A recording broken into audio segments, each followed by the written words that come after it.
Algunas escenas de este programa han sido representadas, incluyendo la descripción de investigaciones realizadas en la escena del crimen.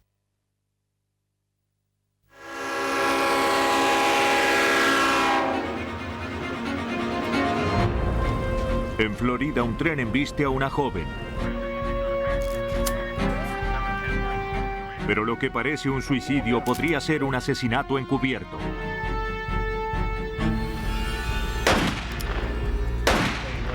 Una mujer desaparece de su casa de Arizona. Al no haber un cadáver, la policía debe basarse en apenas unas gotas de sangre para descubrir su destino. En California, la policía acude a la escena de un doble homicidio.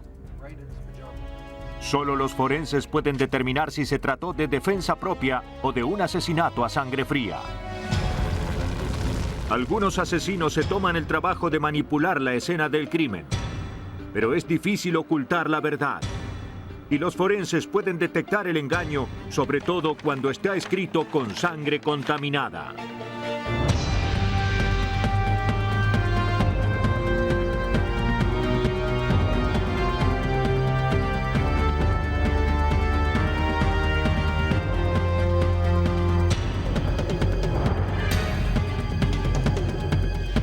Los nuevos detectives. Casos estudiados por la ciencia forense. Hoy presentamos Sangre Contaminada. Alrededor de las 4 de la mañana del 5 de diciembre de 1993, un tren de carga atravesaba la pequeña comunidad de Crestview, en Florida.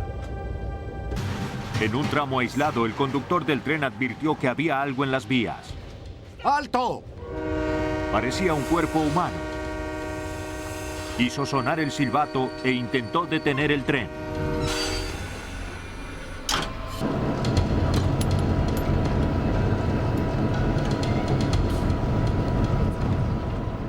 Debajo del tren de 12 toneladas se encontró el cuerpo sin vida de una mujer. ¡Charlie! El conductor del tren pidió ayuda por radio. En cuestión de minutos, oficiales y personal de emergencias del Departamento de Policía de Crestview acudieron al lugar. La víctima, una mujer joven, presentaba grandes lesiones en la cabeza y en el pecho. Estaba parcialmente cubierta por una chaqueta negra manchada con sangre. La policía empezó a buscar algún tipo de identificación que les permitiera saber quién era la mujer, pero no encontraron nada.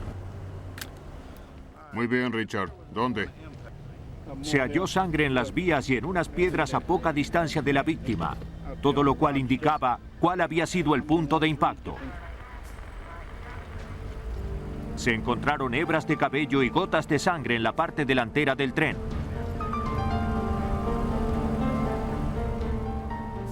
Pero los investigadores no vieron rastros de sangre en las vías que llegaran hasta el cuerpo de la víctima. El conductor declaró a la policía que mientras trataba de detener el tren, hizo contacto visual con la mujer que estaba tendida en las vías. La mujer no se movió mientras el tren se acercaba. Parecía estar mirándolo. Antes de abandonar el lugar, los técnicos tomaron fotografías. Durante la autopsia, el forense determinó que la causa de la muerte fueron grandes lesiones en la cabeza y el pecho de la víctima. Había sufrido múltiples fracturas de cráneo y también de costillas. El forense señaló que todas las lesiones coincidían con la embestida del tren. Al no surgir indicios de nada sospechoso durante la autopsia, los investigadores empezaron a buscar otras explicaciones a la tragedia. El jefe Maxie Barrow pensaba que solo había una. Pensábamos que era posible que fuera un suicidio. Podría tratarse de una persona deprimida que decidió tenderse en las vías para que el tren le pasara por encima. Para confirmar sus sospechas, los investigadores tenían que identificar a la joven. Varios vecinos pensaban que se trataba de Sherry Morrow, de 24 años, que vivía con su esposo a 1 kilómetro de las vías del tren. La policía fue a su casa. Ahí los recibió John Morrow, el esposo de Jerry, y un amigo que compartía la casa con el matrimonio. Los investigadores enseñaron al esposo una fotografía de la víctima. John Morrow no podía creer lo que veía. La mujer que yacía muerta en las vías era su esposa Jerry. Sé que es un mal momento para usted. Lo siento. Morrow dijo que él y Jerry habían peleado la noche anterior. Y por esa razón hacemos esta investigación. Pensaba que su marido la engañaba con otra mujer que había asistido a una fiesta en casa de la pareja. Eso la enfureció. ¡Basta ya! John la siguió afuera, decidido a convencerla de que estaba equivocada. Hablamos de eso y no lo entendió. Caminaron calle arriba hasta llegar a un teléfono. Ella tenía frío, de modo que John le dio su chaqueta. A pesar de sus esfuerzos, Jerry siguió enojada. Parecía estar deprimida. John volvió a casa pensando que lo mejor era dejarla sola. Pensó que Jerry llamaría a una amiga para que la fuera a buscar. Por favor, ¿puedes venir a buscarme? Es urgente. John nunca imaginó que su esposa se quitaría la vida. ¿Alguien lo vio salir? El compañero de la pareja corroboró la historia de John. Volvió a casa a 12:15. Al día siguiente, sin embargo, la madre de Jerry Morrow fue a hablar con la policía. De acuerdo, ¿su hija estaba casada? No podía aceptar que su hija Jerry se hubiera quitado la vida. Nunca se habría suicidado. John dijo, había tenido muchas aventuras y Jerry lo había descubierto.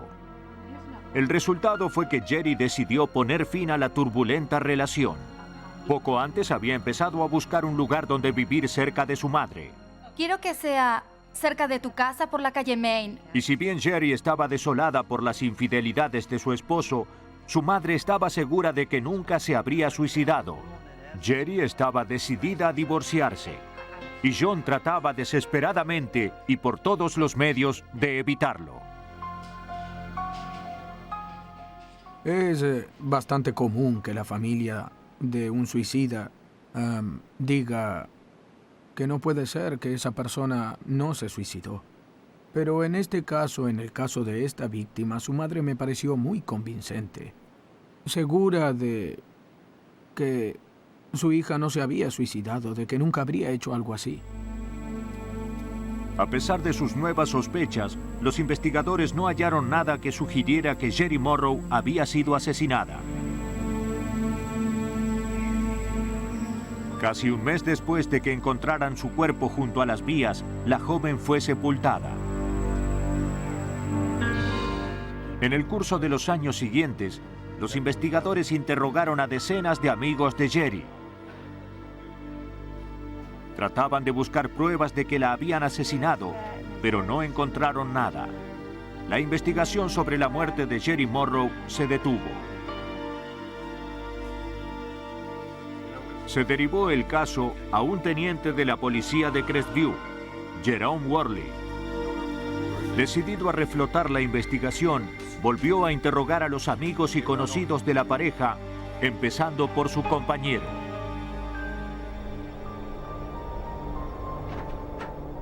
Este volvió a corroborar la historia que John había relatado 2 años antes. La noche que Jerry murió, dijo, John la había seguido cuando ella salió de la casa enojada. Regresó poco después y no volvió a salir. Los detectives sospecharon que el compañero de la pareja no decía la verdad. Por los elementos que tenemos hasta ahora, podría terminar acusándolo de complicidad, ¿entiende? Ante la amenaza de una acusación, cambió su versión.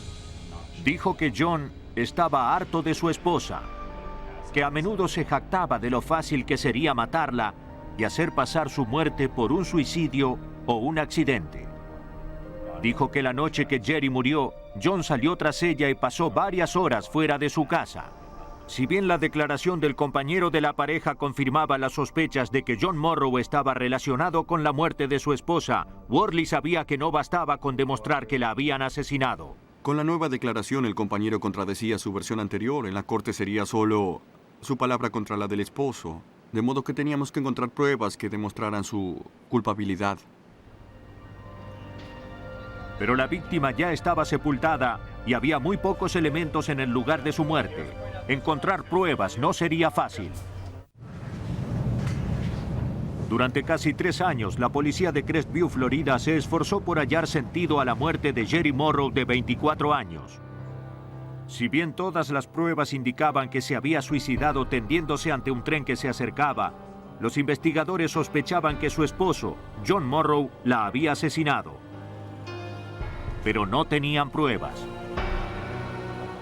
Los investigadores enviaron los pocos elementos que tenían al laboratorio del Departamento de Policía de Florida, ubicado en Pensacola. Ahí la forense Jan Johnson, especialista en la interpretación de manchas de sangre, empezó a examinar las fotografías del lugar y la ropa de la víctima. Johnson se dispuso a analizar las manchas de sangre, comenzando por el lugar donde el tren había embestido a Jerry. En líneas generales, si un cuerpo está tendido inmóvil, sin movimiento alguno y sobre las vías, cuando finalmente el tren embiste a la víctima, quedan salpicaduras de sangre en el punto de impacto. Pero en las fotografías no había salpicaduras en ese punto. La sangre estaba acumulada. Para Johnson, la única forma de explicarlo era que Jerry ya estaba sangrando cuando se tendió en las vías. La ausencia de rastros de sangre en el tramo de vía que conducía al cuerpo de Jerry también era enigmática. Si un tren embiste a una persona que está tendida en las vías, lo que se ve es un rastro de sangre que va desde el punto de impacto hasta donde está el cuerpo. De hecho, ninguna de las lesiones producto del impacto del tren había sangrado. Eso solo tendría sentido si la víctima estuviera muerta antes del impacto. Una vez que el corazón se paraliza, el flujo de sangre se detiene. Es por eso que si se produce una herida luego de eso, esta sangra muy poco. Pero si el tren no la mató, la pregunta es, ¿qué lo hizo? Para descubrirlo, Johnson empezó a analizar las manchas de sangre halladas en la ropa de la víctima. Descubrió salpicaduras de sangre en la camiseta de la víctima, pero las manchas no correspondían a ninguna de las heridas de la cabeza que se mencionaban en el informe de la autopsia. Las manchas se relacionaban con un tipo específico de herida. De no haber conocido el caso, si solo hubiera recibido la ropa, no me cabe duda de que habría pensado que alguien la golpeó. Es lo que se concluye del examen de la ropa. La camiseta presenta salpicaduras. Y eso se relaciona con alguien que recibió un golpe, una puñalada, algo de esas características. Johnson transmitió sus conclusiones a Crestview. Video policial. Los análisis forenses convencieron a los detectives de que Jerry Morrow había sido asesinada. Sin embargo, para poder presentar el caso ante un jurado, tenían que encontrar las heridas fatales que nadie había detectado años antes. 3 años después de que la sepultaran, se decidió exhumar los restos de Jerry para que el forense efectuara una segunda autopsia. Un nuevo médico forense empezó a buscar pruebas del homicidio. En la parte posterior del cráneo de la víctima, descubrió heridas producto de un golpe contundente. Las lesiones no eran producto del impacto del tren. ¿Alguna herida en particular? A continuación, el médico forense Michael Berkland volvió a examinar las fotografías de la primera autopsia en busca de anormalidades. Advirtió que la víctima presentaba extrañas magulladuras en el cuello, algo que no figuraba en el informe de la autopsia original. Las radiografías revelaron una fractura de hioides, un hueso del cuello que está ubicado en la base de la lengua. El doctor Berkland consideró que el tren no podía haber provocado esa lesión. Es extremadamente improbable que el tren la haya golpeado de forma tal de fracturar el hioides y dejar la mandíbula intacta. Es una estructura muy protegida y está en lo alto del cuello, detrás de la mandíbula. La explicación más razonable para la fractura del hioides era que Jerry Morrow había sido estrangulada. Las lesiones halladas en el cráneo y la fractura del hioides dieron a los investigadores la prueba que necesitaban para demostrar que Jerry Morrow había sido víctima de un homicidio. Si bien los investigadores sospechaban que su marido, John Morrow, era el culpable, necesitaban hallar la manera de relacionarlo con el lugar del crimen. Una pareja iba caminando entre las vías. Aunque habían pasado varios años, la policía buscó a todos los conductores ferroviarios que habían pasado por la zona la noche en que Jerry fue asesinada. Uno de ellos reconoció las fotografías de John y Jerry Morrow. La pareja, dijo, caminaba peligrosamente cerca de las vías. Parecían inmersos en una fuerte discusión y no hicieron caso cuando les advirtió del peligro. El conductor ferroviario recordaba bien que el hombre al que identificó como John Morrow llevaba puesta una chaqueta negra. El 29 de abril de 1997, John Morrow fue detenido y acusado de homicidio premeditado. Si bien insistió en que era inocente, la policía cree que cuando Jerry decidió poner fin a la relación, aceptar un divorcio fue demasiado para él. Sí, quiero un abogado. Deberá contestar algunas preguntas. Mientras la pareja discutía caminando junto a las vías, John tomó un instrumento contundente y golpeó a Jerry en la parte posterior de la cabeza. Como ella no perdió el conocimiento, terminó la tarea con golpes y luego la estranguló, fracturándole el hioides en el proceso. Después dejó el cuerpo sobre las vías y lo cubrió con su chaqueta salpicada de sangre. Jerry debió morir en cuestión de minutos. El jurado halló a John Morrow culpable de homicidio. Fue condenado a reclusión perpetua sin posibilidad de libertad condicional. John Morrow trató de engañar a los investigadores encubriendo la causa de la muerte de su víctima. En una comunidad suburbana al norte de Phoenix, Arizona, los investigadores tendrían que probar un homicidio sin contar con el cadáver de la víctima. La noche del 4 de junio de 1989, la policía del condado de Maricopa debió acudir a la casa de Earl y Ruby Morris. La hija de la pareja, Cindy, temía que algo le hubiera pasado a su madre Ruby de 49 años. Ambas habían acordado encontrarse ese día, pero Ruby no asistió. Cuando Cindy llegó a la casa de sus padres, encontró el dormitorio desordenado. Algo andaba mal. Yo lo noté. Me di cuenta de eso. Advirtió también que faltaba una pistola calibre 22. Dijo que su padre Earl estaba en ese momento en Los Ángeles, California, pero que volvería al día siguiente bien temprano. Pero a la mañana siguiente, ni Ruby ni su esposo Earl habían vuelto a casa. El teniente Lee Luginbull, del Departamento de Policía del Condado de Maricopa, quedó a cargo del caso. Tras estudiar la declaración de la hija, aceptó iniciar una investigación por desaparición. La hija Cindy debía encontrarse con su madre ese día para almorzar, pero esta no apareció. Eso no era habitual en su madre, que era una persona muy activa, siempre cumplía con todos sus compromisos y mantenía la casa en perfecto orden. Había cosas que llamaban la atención en la casa. Ruby no solía ser así. Esa tarde, el detective volvió a la casa de los Morris para hablar con miembros de la familia. Cuando le preguntaron sobre la relación entre su padre y su madre, Cindy dijo a la policía que después de 30 años de matrimonio, las cosas entre sus padres no andaban bien en los últimos meses. Ruby había descubierto que Earl tenía una amante. Molesta y enojada, Ruby empezó a amenazar con poner fin al matrimonio y aseguró que dejaría a su esposo en la ruina.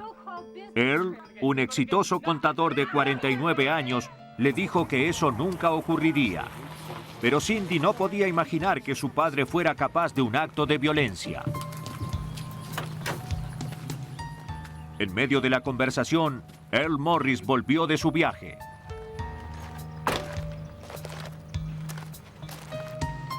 Cindy comentó que el auto que conducía no era el suyo.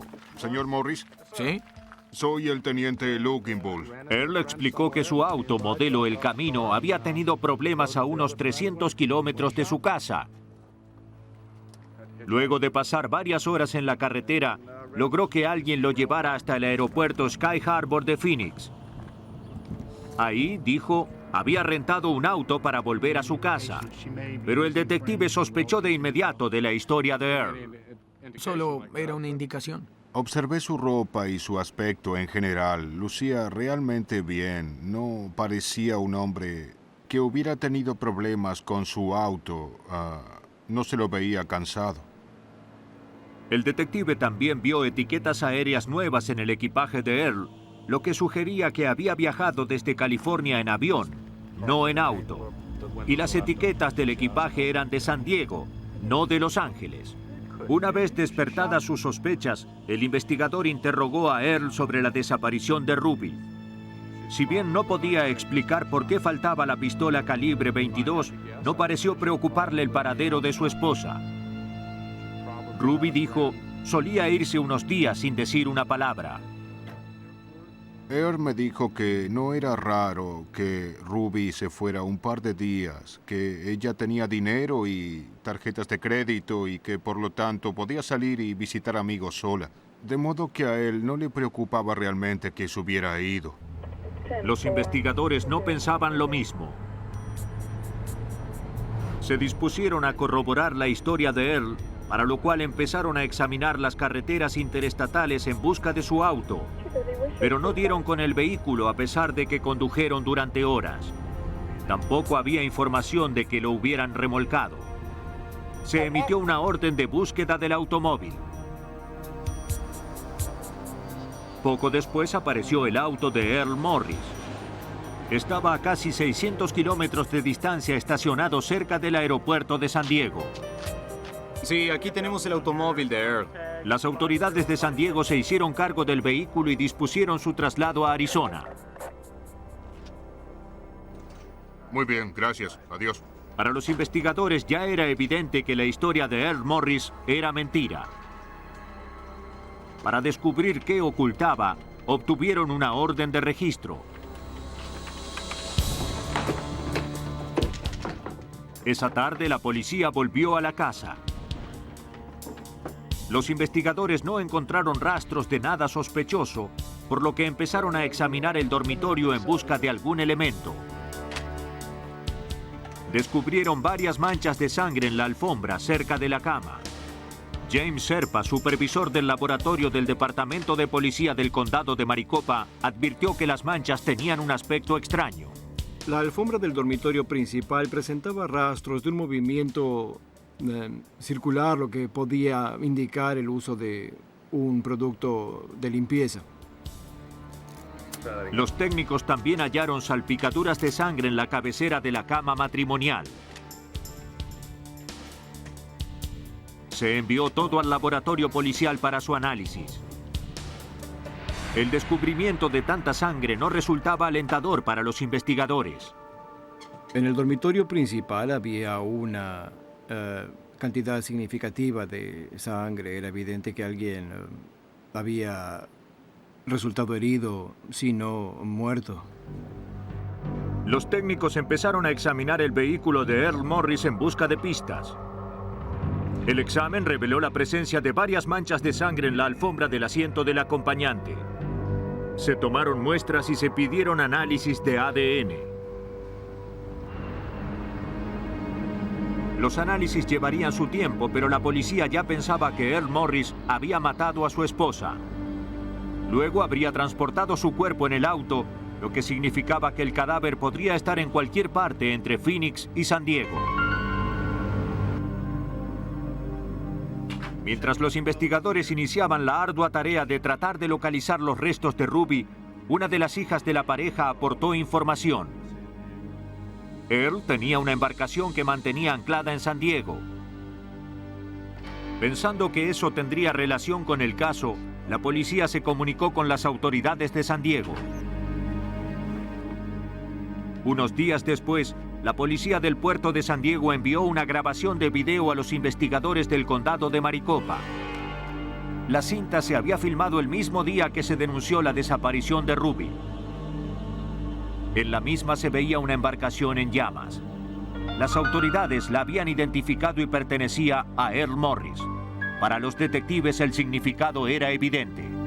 Pensamos que Earl rentó otra embarcación para remolcar la suya y que luego la incendió para ocultar el cuerpo de Ruby y también el arma homicida. Por último, la embarcación se hundió en aguas demasiado profundas como para recuperarla. A pesar de las torpes mentiras que Earl Morris decía a la policía, parecía que podría salirse con la suya. Los detectives del condado de Maricopa, Arizona, estaban seguros de que Earl Morris había asesinado a su esposa Ruby de 49 años y que luego la había sepultado en una tumba acuática a centenares de kilómetros de la costa de California.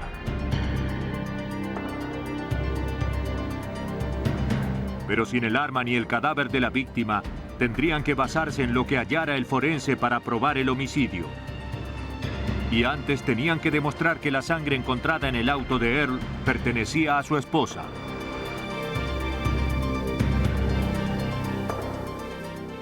Al no tener muestras de Ruby para hacer una comparación, los forenses recurrieron a un proceso llamado paternidad revertida, mediante el cual se aíslan bandas de ADN que se transmiten sin modificaciones de madre a hijo. James Serpa, el supervisor del laboratorio policial del condado de Maricopa, comparó luego el perfil genético de las muestras tomadas en el auto con las de las dos hijas y los hermanos de Ruby.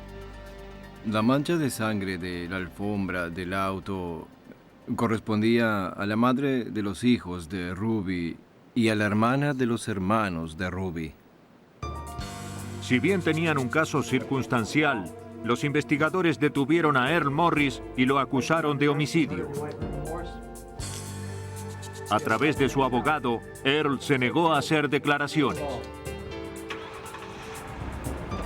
A medida que se acercaba el momento del juicio, los investigadores trataban de hallar pruebas más tangibles contra Morris, pero no encontraron mucho más.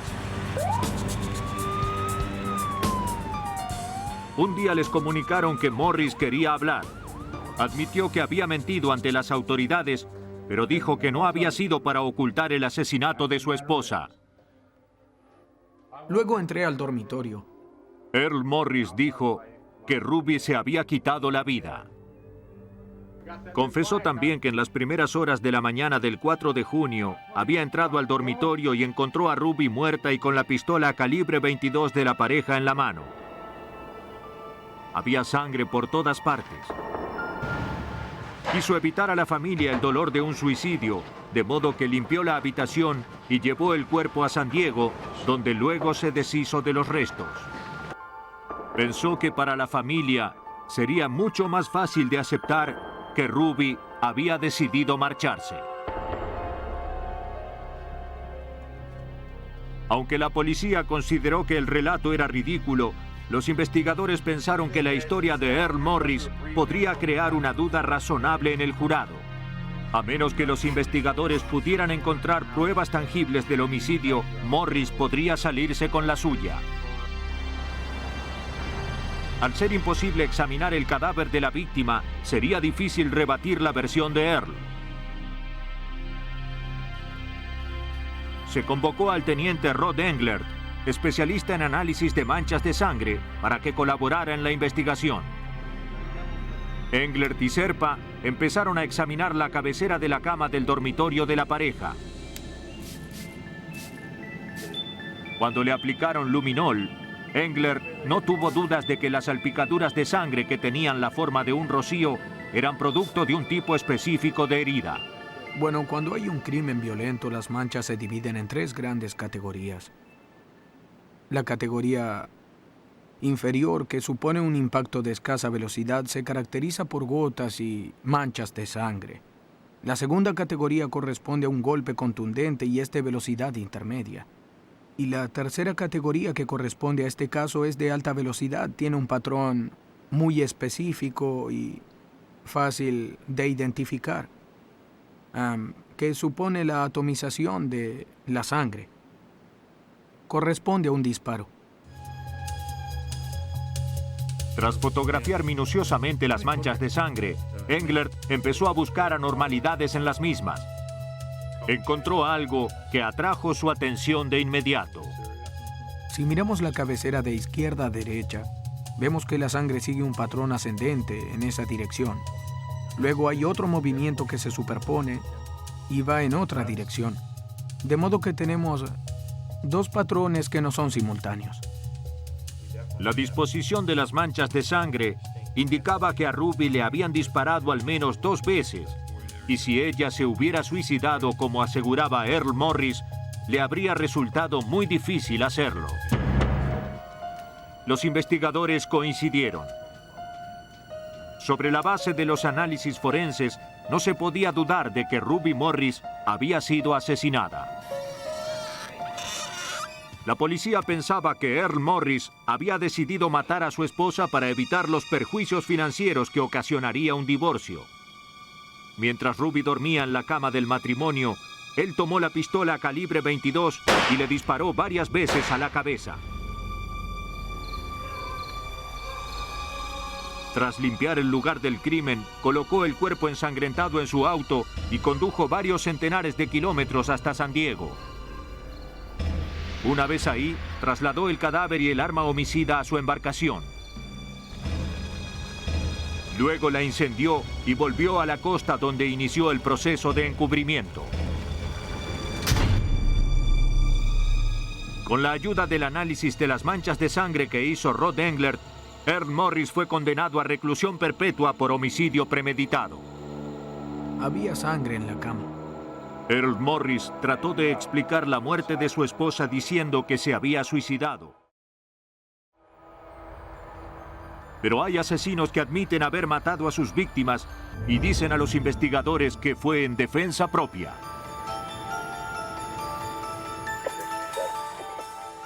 A la 1:30 de la mañana del 18 de octubre de 1984, el Departamento de Policía del Condado de Sacramento recibió un llamado de emergencia. Brett Harris, de 24 años, dijo que su madre Bárbara había sido asesinada. Su padrastro, Bob Gisler, también estaba muerto. Los oficiales del condado de Sacramento acudieron al lugar. Cuando se acercaban a la casa, descubrieron algo extraño. ¡Baje de ese árbol! Un hombre al que se identificó como Brett Harris se había escondido en un árbol y uno de los oficiales lo descubrió. Ve allí. Luego de bajarlo, los oficiales ingresaron a la casa. Venga por aquí. Sí, ya voy. Vamos. En el dormitorio principal se descubrió una escena aterradora.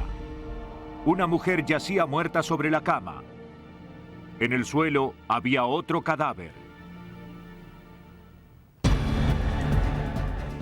Más oficiales del Departamento de Policía del Condado de Sacramento acudieron a la casa de Bob Gisler, de 52 años, y su esposa Bárbara, de 55.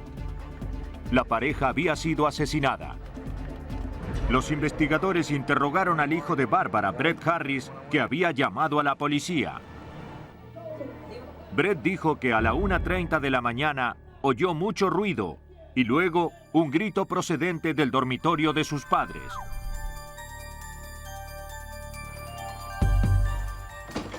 Cuando entró a la habitación, vio a su padrastro de pie junto al cadáver de su madre. También vio el mango de un hacha en el suelo. ¿Qué haces? Cuando quiso avanzar, su padrastro lo atacó con una cortadora. Brett dijo que le había hecho frente y que había matado a su padrastro a golpes en defensa propia. Trasladaron al joven a la estación de policía. Los técnicos forenses ingresaron al dormitorio.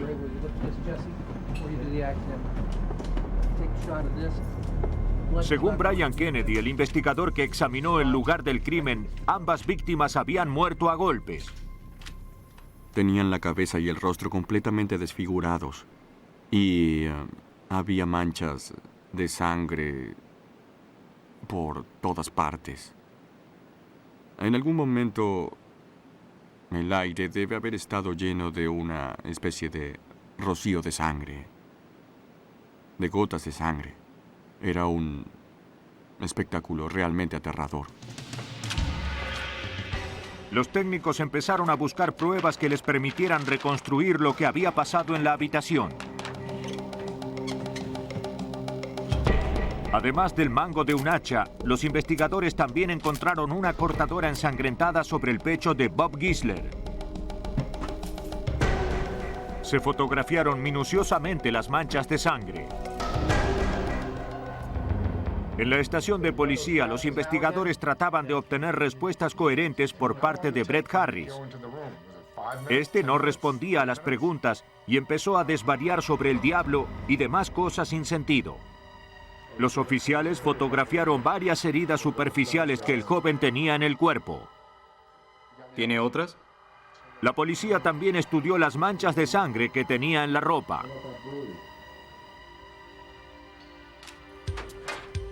Había muchas preguntas sin respuesta y la policía esperaba que la autopsia de las víctimas pudiera aclarar las cosas. El forense concluyó que Bob y Barbara Gisler habían muerto como consecuencia de golpes contundentes en la cabeza. El encarnizamiento había sido tal que ambas víctimas se habían fracturado los brazos al defenderse de su agresor. David Druliner, asistente especial del fiscal general, siguió la investigación. Consideraba que el resultado de las autopsias era inquietante. El encarnizamiento con que mataron a las dos personas, a la madre y al padrastro de Harris, era algo muy pero muy similar. Si el padrastro hubiera asesinado a su esposa y luego Harris hubiera matado a su padrastro, no necesariamente habrían tenido que hacerlo de la misma manera. Eso es algo muy extraño. Las autoridades no podían ignorar la posibilidad de que una sola persona hubiera cometido ambos crímenes. Si Brett Harris era el responsable del doble homicidio, los investigadores tenían que descubrir qué había motivado su encarnizamiento. Recurrieron a miembros de la familia en busca de información.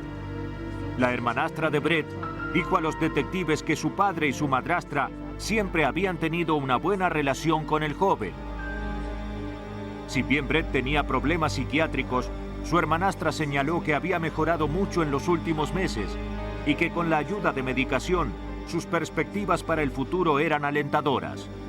Agregó que la relación de Bob y Bárbara era muy buena y que no podía imaginar que su padre pudiera lastimar a su madrastra. Nada de lo que oían los investigadores coincidía con la versión de Brett Harris sobre los hechos. Con la sospecha de que el joven de 24 años podía estar ocultando algo, recurrieron al laboratorio policial del condado de Sacramento en busca de respuestas. Ahí el forense Brian Kennedy examinó las manchas de sangre para contribuir a la reconstrucción del crimen. Era un caso interesante, ya que en la casa había 3 personas, pero solamente una salió con vida. Y esa persona tenía su versión. La historia no era del todo imposible. Y lo que hice fue tratar de hallar elementos que reafirmaran su versión. Analicé las cosas para ver si su historia era verdad. Pero en una de las fotografías que se tomaron en el dormitorio, Kennedy advirtió algo extraño. Toda la habitación estaba llena de sangre, pero la parte de la alfombra que estaba bajo el cuerpo del padrastro estaba limpia. Para Kennedy solo parecía haber una explicación posible para ello. Él cae al piso y no puede moverse, de modo que todo su cuerpo protege la alfombra de la sangre que provenía de su esposa. Y por eso sabemos que él se desplomó primero, luego la atacan a ella y su sangre cubre el resto de la habitación. Hay sangre de ella sobre él, pero no hay sangre debajo de él. El hallazgo contradecía la historia de Brett, que dijo que ya habían golpeado a su madre y que ésta estaba desangrándose en el suelo cuando él entró al dormitorio. Ahora todo indicaba que Brett Harris era el asesino de su madre. Kennedy empezó a examinar las manchas de sangre de la ropa del joven, pero los análisis serológicos indicaron que la sangre que había en la ropa de Harris era solo de su padrastro.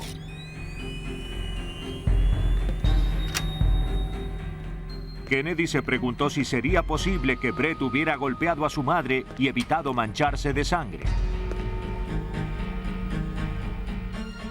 Para averiguarlo, ideó un experimento. Adoptó la posición del agresor y empezó a golpear esponjas embebidas en sangre con un instrumento de madera. Quería comprobar si la sangre salpicaba su ropa. El resultado lo sorprendió. Las primeras 2 veces que golpeé, hice a un lado la cabeza para evitar mancharme mucho de sangre, pero descubrí que no me manchaba. Me fui distendiendo cada vez más. Empecé a golpear cada vez con mayor fuerza y toda la sangre iba hacia los lados.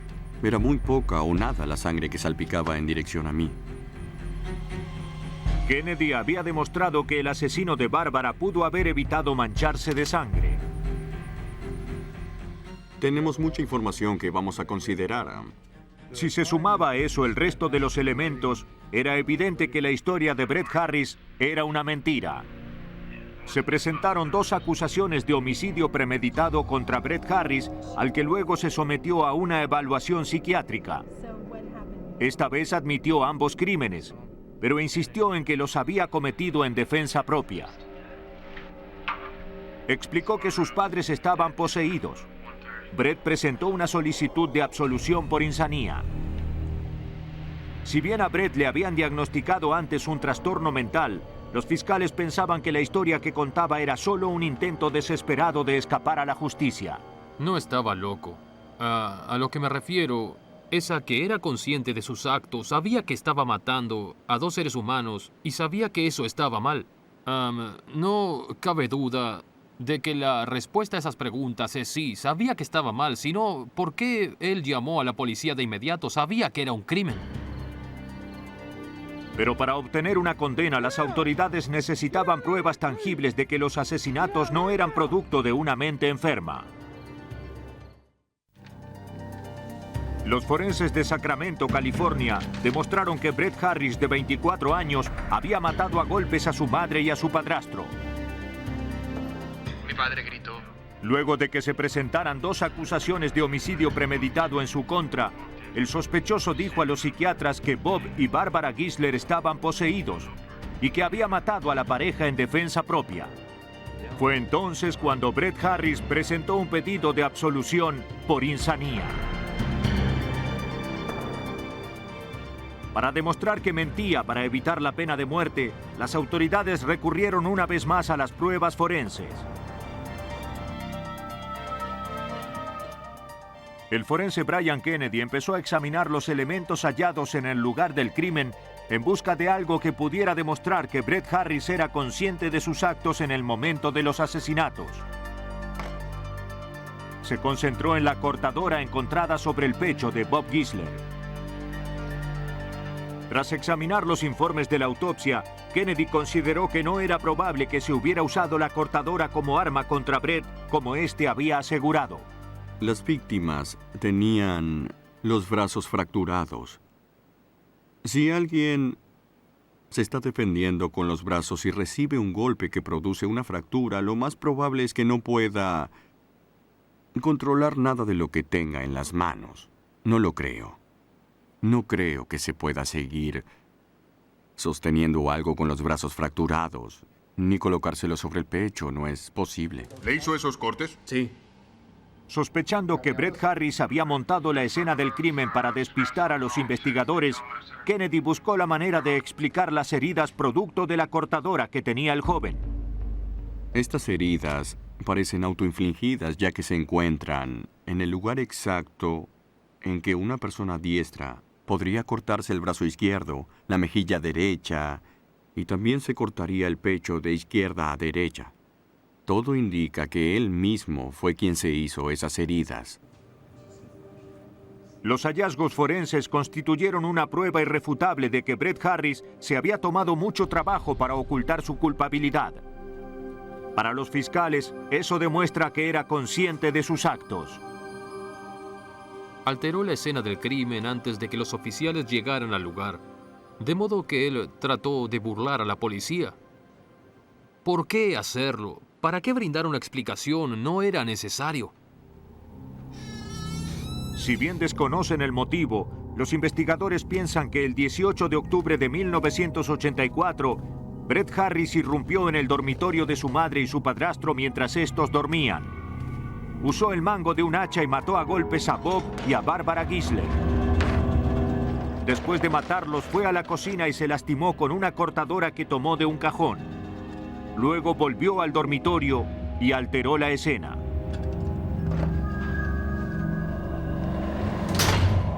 Al presentársele las pruebas, Brett Harris retiró el argumento de insanía. Se declaró culpable de homicidio premeditado y de otro no premeditado. Fue condenado a 41 años de prisión y reclusión perpetua. Los asesinos que dominan el arte del engaño pretenden confundir a los investigadores manipulando la escena del crimen. Pero los especialistas forenses pueden hacer justicia a las víctimas de homicidio porque desbaratan las mentiras del asesino que están escritas con sangre contaminada.